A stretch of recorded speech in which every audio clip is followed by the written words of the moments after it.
Happy Monday, everyone. Welcome to College Football Time with Avery Miguel. I'm Miguel Mike Medina. This is my partner, Avery. First things first, guys. Kyle Willingham, a guy that coached for Utah for 21 seasons. He has now joined University of Michigan on a 5-year deal. Avery, Kyle feels that he's still got a lot left in the tank.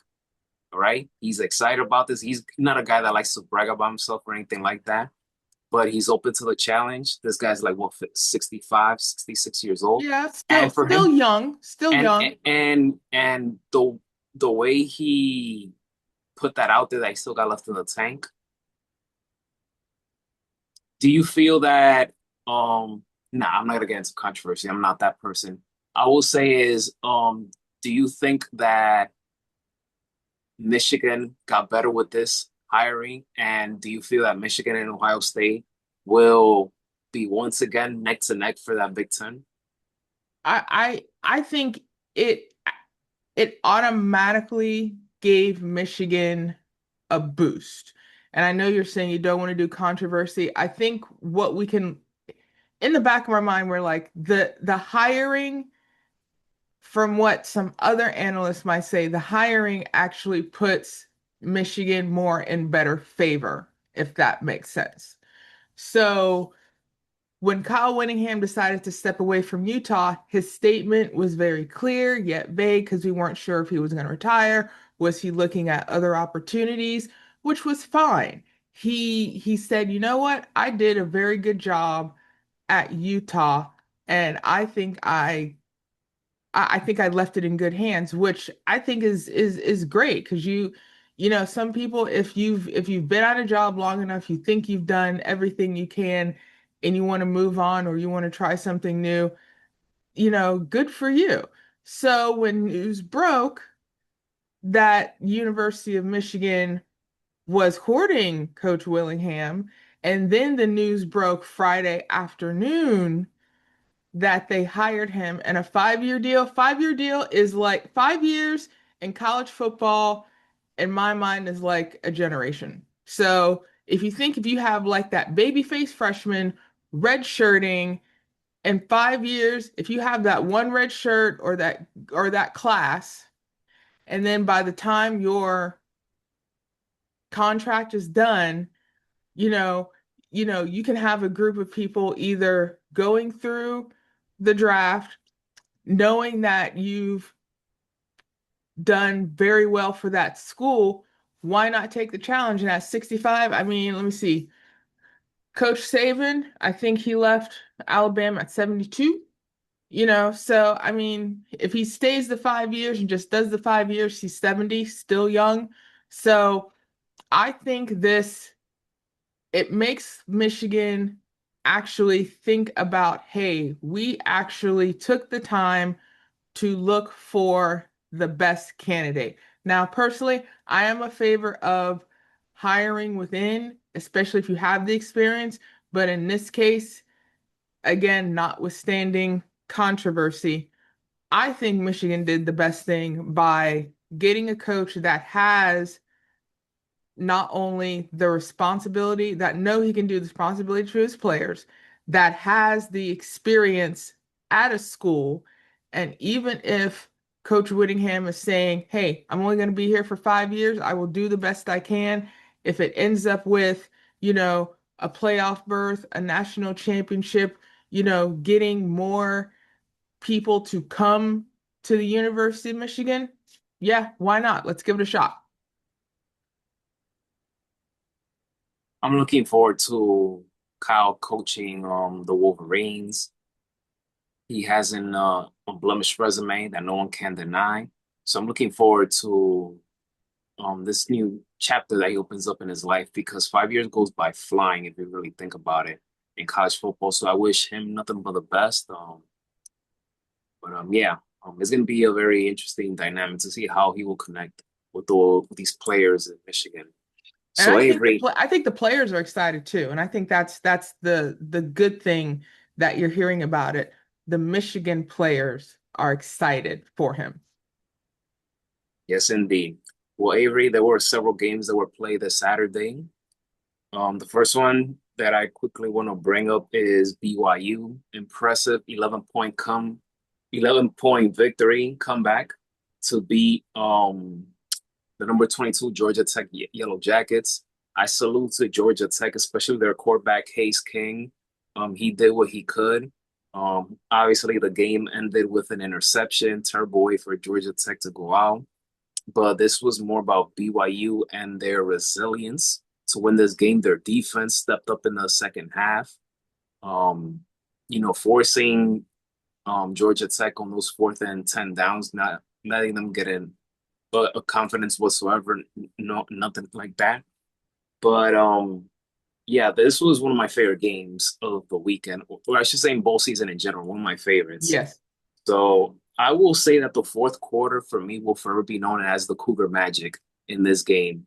For Ab- them to 15 yeah. unanswered points, I mean, come on, go ahead. Oh yeah, absolutely. And not only, and we've said it when it comes to bowl games and bowl season, you never know. This was the Pop-Tarts Bowl.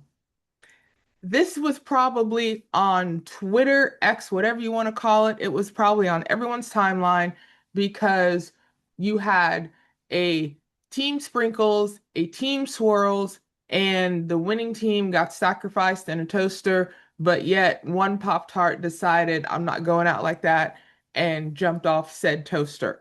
But yet, not only did you have a great game between Georgia Tech and BYU, but just a great impact for said bowl. It was just a fun bowl. And I did not know that in certain bowls teams get swag. So the swag for the Pop-Tart Bowl, I mean BYU and Georgia Tech got this great gear for being invited to the bowl.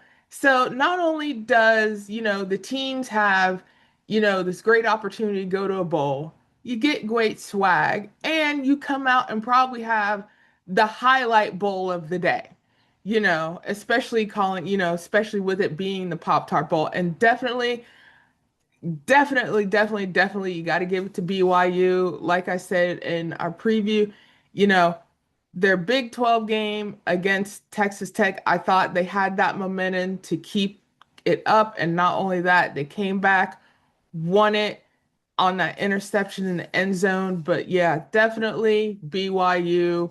It definitely can enjoy that. And just the spectacle of that bowl, I think is fun as well. And not to be petty, but Notre Dame decided not to do that. So shots fired. One man's trash is another man's treasure. BYU, Avery, they finished the season with 12 wins. This their most since 2001. Congrats to them. Their wide receiver Carson Ryan, he led the receivers in his receptions with 8, and with receiving yards of 120. His longest play was for 35 yards. So great victory by BYU.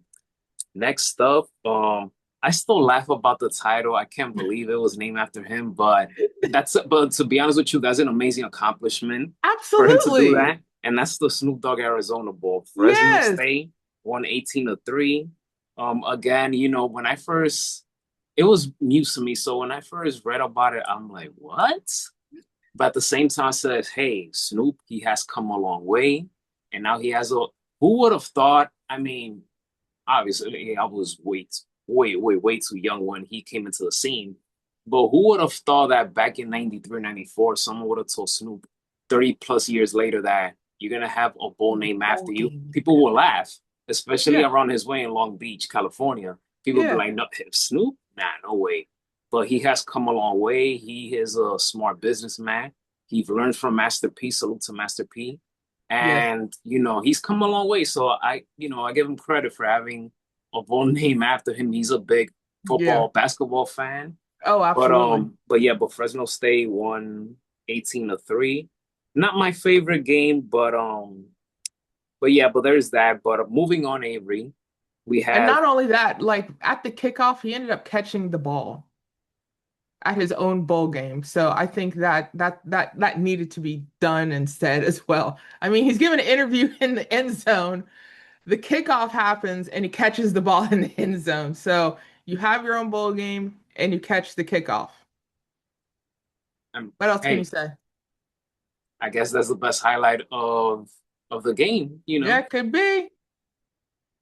All right, so moving on, Avery. Army, salute. Army, they won 41-16 over UConn to win the Wasabi Fenway Bowl. You could tell it was cold there. I mean, just like here in Yankee Stadium, New York, it was Yes. cold this weekend. So, but that didn't stop Army. They dropped 41 on UConn. I did not expect that, but they did. And but yeah, but it was a great victory, and I love the celebration afterwards. And I gotta give ESPN credit. I was surprised that they showed the interviews, the post game interviews and stuff like that, especially a school like Army. So I'm glad that Army got the respect in that regard. Yeah, absolutely. And not only that, if you saw it, they had to chase down their coach. Oh yeah, I So love that. I I love know that. I now love that. I love the fact that coaches can, when you need to lock in to do game stuff, you handle business, it's great. But I love when coaches can just interact with players and let players be themselves and even coaches be themselves. And knowing, like as an American tradition, when coaches win, they get their, celebratory Gatorade. Army's head coach, he was like, it's too cold. I'm getting out of here. And they had to chase this man down for a good 30 to 45 seconds. And ladies and gentlemen, I'm like, even if you love college football, just seeing a bunch of young men try and chase their head coach for a Gatorade bath to make sure they celebrate. Man, that's another thing about bowl season. When you get to see the young men and coaches be themselves and celebrate, knowing they won, they're like, "Hey, we have to celebrate. Like, come on." And I'm like, he nearly pulled a fast one. He nearly broke some of his own players' ankles. So that was a very good bowl played at Fenway, and like I said, hopefully I'd love to go to Fenway Park, and I love the fact that you're playing a football game in a baseball atmosphere. But I mean, props to Army. And also, I mean, we got to give it up to UConn too. UConn's mostly been known for their men's basketball team. So the fact their football team got into a bowl game, I think UConn's football program in the next few years, they can look and see more of these bowl games in their future. East Carolina, they took advantage of 5 turnovers from the Pittsburgh Panthers. The Panthers, well, salute to East Carolina. They won the Military Bowl 23-17. Even though the Panthers, this was, a lousy performance by them, and they have a lot to work on in the offseason.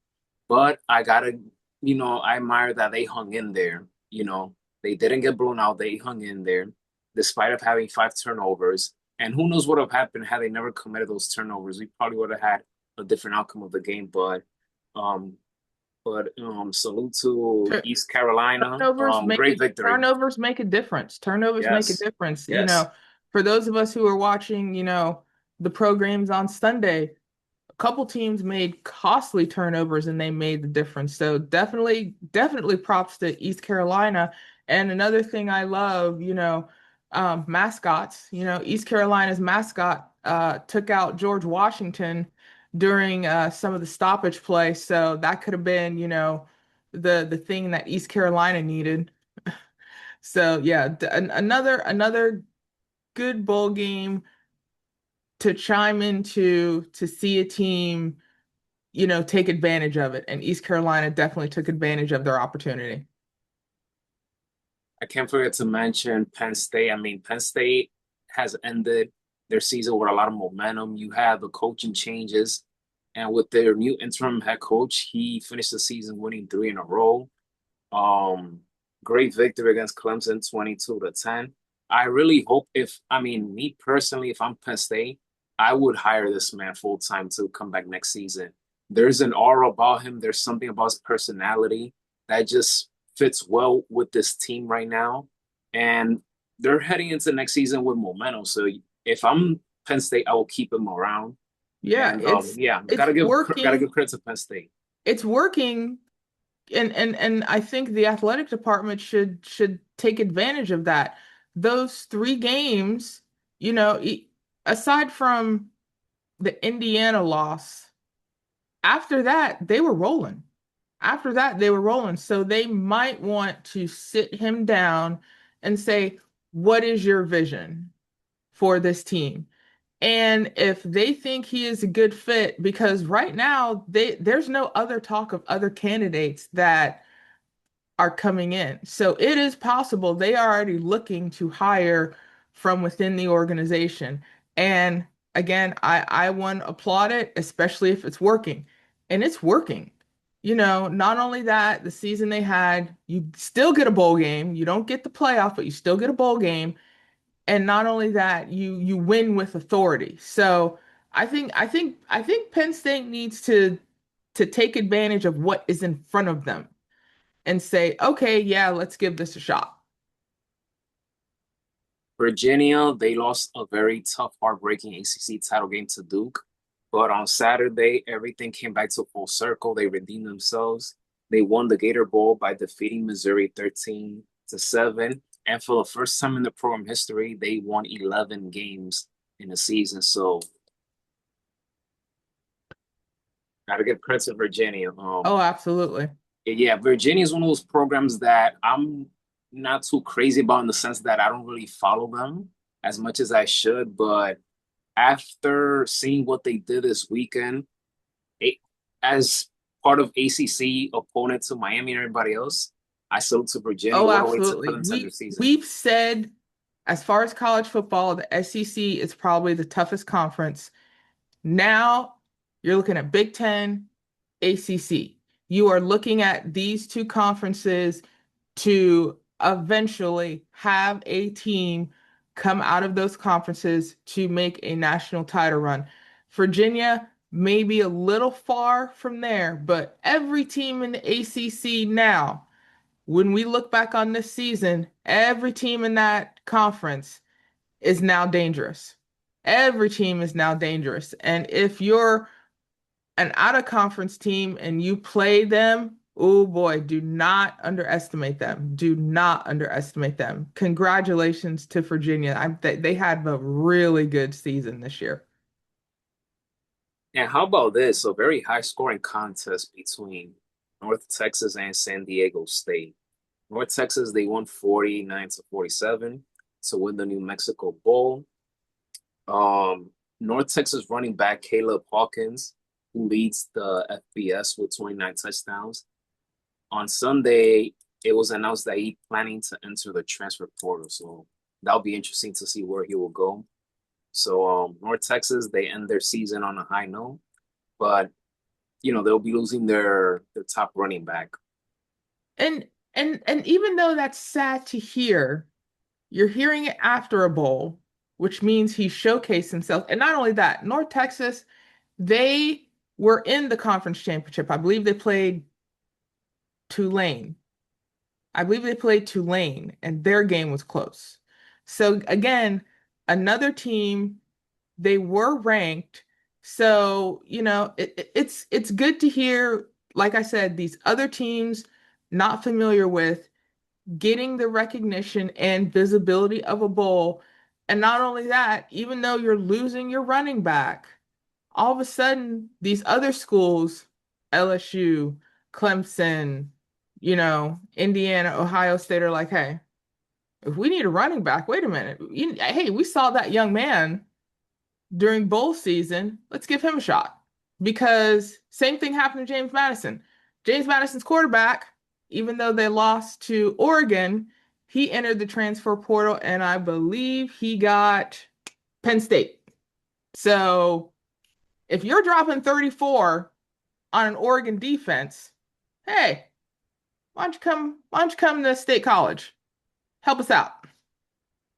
But I do love the fact, even though we're still kind of shaky when it comes to transfer portal. I mean, if you're doing it after a bowl game, I applaud it at this point. I applaud it at this point because basically you're giving your resume to millions of people in a bowl game.